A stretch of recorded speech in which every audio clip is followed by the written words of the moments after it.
Ронуайттың ақырға қорытынды сөзі.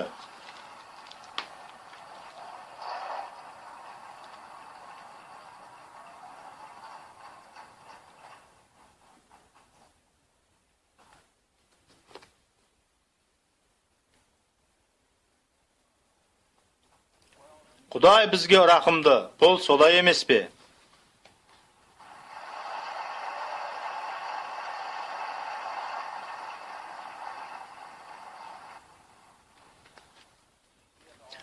Құдай бәрінде жат сұғанақ көздерден жасырып, ең бағалы дегенін шайтан оның періштелеріне, әрі соңынан ергендерге қиратуына жол берместен, тосқауыл болып құпия етіп сақтап келді. Ал ендігі жерде мұны бүкіл әлемге қол жетімді етіп отыр. Техникалық мүмкіндіктерді осы үшін иеленген кезімізде. Құдай бәрінде мүлтіксіз етіп істейді. Киелі кітаптың шынайы екенін кімге де болса арнайы айғақ заттарсыз дәлелдеу үшін бәрімізде белгілі бір деңгейде ыңғайсыз жағдайда болдық. Ендігі жерде Құдай өз дәлелдемелерін беріп отыр. Одан сұрайтынымыз бізді керекті деңгейге дейін дайындап, өзге адамдарға куәлік беруге мүмкіндік берген кезде осының бәрін қолдануымыз керек. Құдай маған бәрінде тауып алсын деп қана мүмкіндік беріп қойған жоқ. Қайта оның қалауы бәрімізде осыларды иемдене отырып қолдансын деп мүмкіндік беріп отыр. Біз әлі де болса жұмысты жалғастырып істеп жатырмыз. Біздің археологиялық қазба жұмыстарымызға үлкен қаржы кетеді ғой деп пайымдаймын. Мысалы, Нұх кемесінің қазба жұмыстарына $1 миллион қаржы кетеді. Бірақ біз істеуге тиісті істің нақ сол іс екеніне деген сеніміміз жоқ. Иса Мәсіх бір сөзінде адамдарда Мұса мен басқа пайғамбарлардың кітабы бар деп айтқан еді. Олар ендігі осыларға сенбесе, онда өлгендердің біреуі қайта тіріліп баса да сенбейтін болады деп еді. Сондықтан да Құдай ғана анық біледі бәріне не көрсеткісі келетінін. Өзім жеке айтарым, мен де білмеймін. Түсінесіз бе? Құдай сізбен біздің ішкі жан дүниемізде кім екенімізді көрсетіп тұрады. Кез келген адамға сыртқы келбетімізді жақсы адам болып көріне аламыз. Бірақ біз Құдайды алдай алмаймыз. Ол біздің ойымызда не бар екенін дейін біледі. Ол адамдардың ар жағында не бар екенін де біледі. Кімнің көпшілік үшін не істеп жатқанын да, кімнің Құдай үшін оны сүйіп не істеп жатқанына дейін біледі. Өйткені Құдай ол адамды өзге адамдарға деген сүйіспеншілікке бөледі. Менің сіздерге айтқым келгенде сіздер есте сақтап қаларсыздар деп үміттенем. Айтарым мынау, Құдай айтады, мен өзіме келгендерді ешқашан қуып жібермеймін дейді. Бірақ та сіздер бұдан да жеңілірек, бұдан да табысты, мәтікшілік өмірді қаласаңыздар, онда керектіні біліп, ұғынып, кішіпейілділік лебізбен өзгелерге түсіндіріп беру жағдайында бола білуге, әрі осы адамдардың қаны төгілген ұлының атымен Құдайға келіп құтқарылу алуына көмектесе алатынын бәрін еленуге Құдайдан көмектесуін сұраңыздар. Осылай сұрап, дұға етіңіздер. Киелі кітапты да дұғамен оқыңыздар. Ал Құдай сіздерге өзге адамдарға куәлік бере алуларыңызға жағдай туғызады. Басынан өткерген ең үздік 3 белгі болар жағдай кітабында жазылған. Қашанда Құдайдың өзі қандайда бір кездесуді дайындап жатса, біз білеміз, куәлік етіп жатқан адам да, болмаса куәлікті қабылдап жатқан адам да екеуі бірдей көкті иемдене алады. Мен барып, есіктерді ұрып, үн қаталам.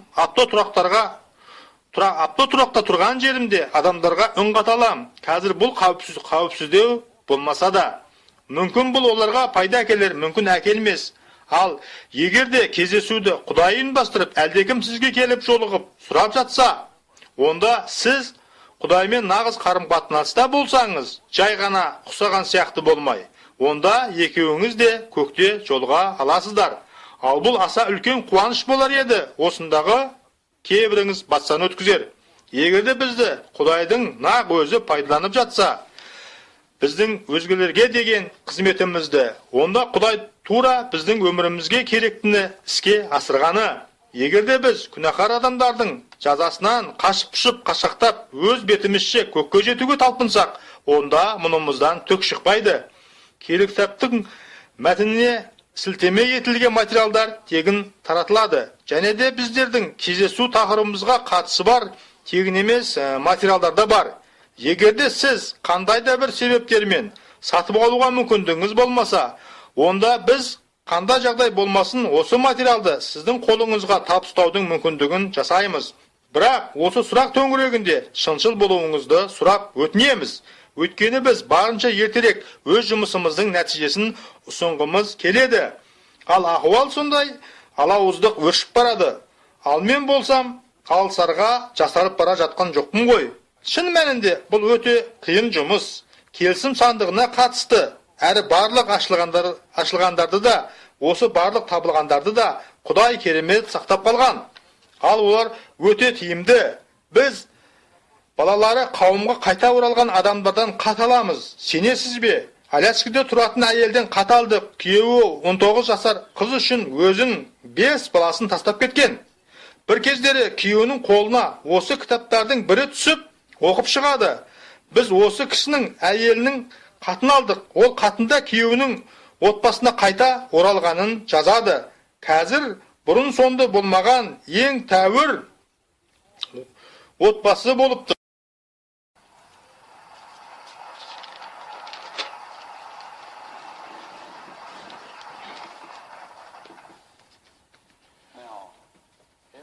Біздің құрбымыз Гуин істегенді, мысалы, әрбір адам істей бермейді.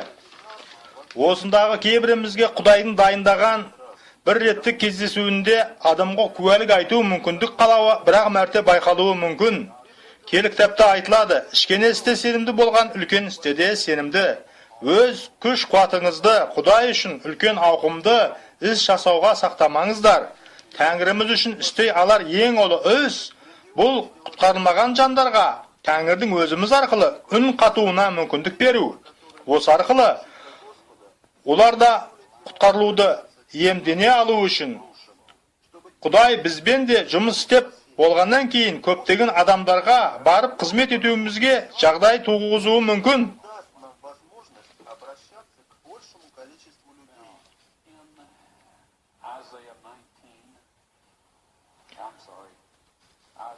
Ишая пайғамбардың кітабында 26 тарау 19 аятында айтылады. Сендердің өлген адамдарың қайтадан өмір сүреді. Олардың тәндері өлімнен қайта тірілмек. Уа жер астында жатқан, бәріңде өлімнен оянып шаттана әндетіңдер. Сендер таңғы шықпен суартылған өсімдіктей өсіп өнесіңдер. Жер өлгендерді шығарып, бұл дүниеге қайтармақ. Мата жазған ізғабар 27 тарау 50-53 аяттардан оқимыз. Бұл сіздерге таратқан осы аят жолдары көз жеткізулеріңіз үшін. Иса тағы бір рет қатты дауыстап жіберіп жан тапсырды. Сол сәтте киелі үйдегі шымылдық кенеттен жоғарыдан төменге дейін қақ айырылып екіге бөлінді. Жер сілкініп жартастар жарылып, қабір үңгірлері ашылды. Марқұм болған көптеген әділдердің сүйектері қайта тіріліп қабірлерінен шықты. Олар кейінірек Иса қайта тірілген соң қасиетті қалаға барып көптеген адамдарға көрінді.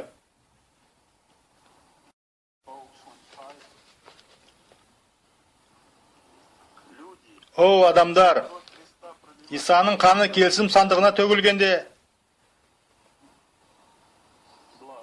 біздің әрқайсымыз үшін құн төленді.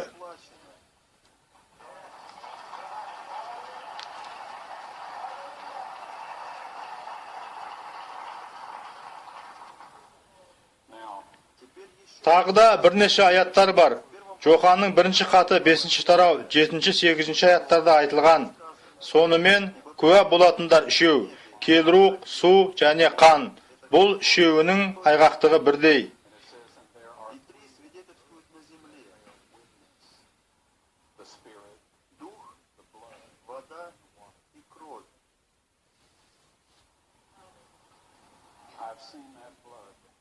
Мен осы қанды көрдім. Мен оның нұсқасын алдым. Анализ талдау оның қайталанбас бірегей екенін растады. Келісім сандығына қаны төгілген Исаның анасы болған, бірақ осы жерлік әкесі болмаған жер бетінде. Кейбіріңіз генетикамен таныссыздар. Бала дұрыс біткенде анасы жағынан 23 хромосома иеленеді. Солардың бірі шартты түрде X хромосома деп аталады. Әке жағынан да 23 хромосома иеленеді. Солардың ішінде бірі Y хромосома болуы тиіс. ер жынысты бала дүниеге келе алу үшін. Бала жынысы әке жағынан анықталады. Иса қанында анализ растағандай ана жағынан 23 хромосома болған. Ал әкесі жағынан тек бір ғана хромосома анықталды. Ол Y хромосома. Исаның осы жерлік әкесі болмаған. Осының бәрі жарияланады. Сіздер генетиктер өздері алып электронды микроскоппен зерттеген нұсқаларын көретін боласыздар. Солардың анализ жасап жатқандарын әрі хромосомаларды санап жатқандарын көретін боласыздар. Бірақ бұл күндері сондайлар кездеседі. Олар тіпті телевидение арқылы Исаның анасы пәк қыз болмаған, екіге тұрғанға дейін 4 жыл бойы ер адаммен қатынаста болған деп мәлімдейді. Шынайы шындықты бұрмалау үшін шайтан бар мүмкіндікті пайдаланады. Тәңірдің біз үшін істегенін жасырып қалмаққа жанталасып. Бірақ Құдайдың өз шындығы туралы дәлелдемелері әбден жеткілікті. Әрбір оны сүйіп, іздеп жүргендер үшін. Даниил кітабында 9 тарау 24 аятында мынадай сөздер бар. Сенің халқың үшін 70 рет 7 кезең белгіленген. Бәріңіз де білесіздер, бұл сондай бір кезең болды. Содан кейін Иса тамамдаған істің іске асуы керек болатын. Ал соңғысы бұл еске салып кеткені киелілердің киелісінің майланғандығы. Егер де көне еврей сөздігін қарайтын болсаңыз, онда да ежелгі киелудің жердегі шырағданы киелілердің киелісін белгілейтін тура сол сөздің тұрғанын байқайсыз.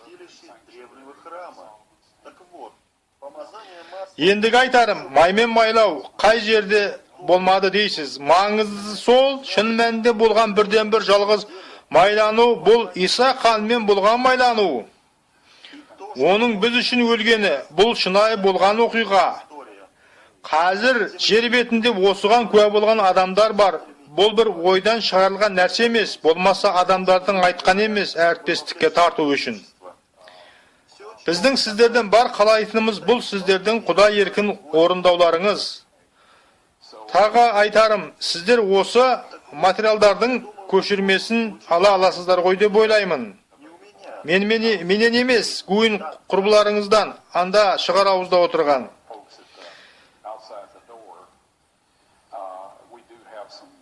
Бізде кейбір видео түсірілімдер бар, бірақ бұл біздің тұсаукесеріміз емес. Бұл авторлық материалдар ABC мен CBS компанияларынан. Бірақ заң бойынша коммерциялық емес ұжымдар парасатты түрде белгілі бір мөлшерде көшірмесін жасауға құқы бар. Мен бұларды жеке өзім сіздерге сата алмаймын, бірақ сіздер ол жақтан мұны ала аласыздар. Бәріміздің де туысқан достарымыз бар, біз үшін өте қадірлі. Біз олардың жүректерінде Құдайға бет бұрғанын қалаймыз. Олардың бәрі өзімізді алып шыққан қара түнекте жатыр. Бұлайша айтқанда, біздің айтқандарымызға үзілді кесілді, құлақ асқысы келмейді. Енді осы материалдар біз үшін қадірлі жандарға оң әсер етеді ғой деп үміттенемін. Әрі өзіңіз айтуға тырысқаннан гөрі бұл анағұрлым басындырақ болады ғой деймін. Онымен қатар өзіміздегі қолдағы бардың ең тәуірін қолдануымыз керек. Біз алып қашпа естігендерімізді қолданбауымыз керек. Егер де куә болғандардың куәлігі қол жетімді болмаса, біз дұрыс істемейміз. Егер де адамдарға жай ғана киелі кітап осылай айтады, сен бұған сенуің керек деп айтып, әрі сол уақыттарда Құдайдың киелі кітапта айтылған шындығы жайлы теңдессіз дәлелдемелерін дайындап қойғанын қолданбайтын болсақ. Ал бұл дәлелдемелерге адамдар сенім артады. Құдықтың басындағы әйел естеріңізде ме? Ол мәсіхке су ұсынғанда Иса айтты, сондай суды бере алатынын, ендігі ол мәңгі шөлдемейтін болатын. Шын мәнінде Иса пайғамбар екен, әлі сол пайғамбар болғаннан да зор екенін көрсетті. Әлгі әйел өте қатты әсерленді де қалаға жүгіріп кетті. Өзі 5 рет тұрмысқа шыққан, соңғысын айтпасақ та. Өзіңізде ойлаңызшы, басқалар оған қандай сыйластықпен қарым-қатынаста болуы керектігін. Бірақ әлгі әйел осы адамдарды үйлерінен келіп Исаны тыңдауға көздерін жеткізді. Кейінірек олар осы әйелге айтты: біз енді тек сенің айтқаның бойынша сеніп қоймай, өзіміз көріп, естіп білдік деді. Көптеген адамдар дәйексіз жай әңгімемізге сенбейтін болады. Бірақ олар өздері көрген кезде келірек осы арқылы әрекет жасап, олардың көздерін жеткізіп, құтқаруларына керектімен қамтамасыз етеді. Сізбен біз ешкімді де құтқара алмаймыз. Бұл күндері хирургтар операция арқылы күрделі аурулардан сауықтырып, адамдарға тағы да біраз жыл өмір сүруіне жағдай жасайды. Дегенмен де ахуал өлім халіне жеткенде, адам үшін істер бір ғана нәрсе, бұл Құдайға, оның ұлының қанына, есіміне бағыштау. Көбіміз адамдардың назарын өзімізге аударғымыз келеді, тек өзімізге ғана бет бұрғызғымыз келеді. Біз әрдайым пайдалы болмас осындай жемісті жинаймыз. Адамдардың назарын өзімізге емес, Құдайға аударуымыз керек. Бізден көрі жақсырақ қамқорлай алатын, бізден көрі ақылды да парасатты, бәрінде құтқара алатын әрқайсымыздың өмірлік тәжірибеміз бар. Біз жер шарында бірге өмір сүріп жатырмыз, бірақ өмір жолымыз қайталанбас, айрықша бірегей. Құдай біледі сізбен қалай сұхбаттасуды, сіздің көзқарастық шама шарқыңыздың деңгейінде біледі, әрі өзімен мәңгілікте болуға сізді тікелей қалай даярлау керек екенін де біледі. Құдай бізді өзгелерге ықпал ету үшін қолданады. Осы арқылы олар Құдайға келіп құтқарылу үшін. Мінекей, бар іс осында жатыр. Біз ешқашанда айтып жатқан куәлігіміз үшін ұялмауымыз керек барлығынан да. Өйткені бұл шындық. Сіздер Рон Уайт турасында әр нәрсені айтатындарға да кездесіп қаласыздар. Бірақ бұл мәселе емес. Бәрінде өз көздеріңізбен көргендеріңізді алыңыздар. Өзіңізбен бірге материалдарды көптеп алыңыздар. Тағы да айтарым, сіздің ақшаңыз жетіңкіремесе, біз бір амалын қарастырамыз. Бәрімізге Құдай жар болсын. Аумин.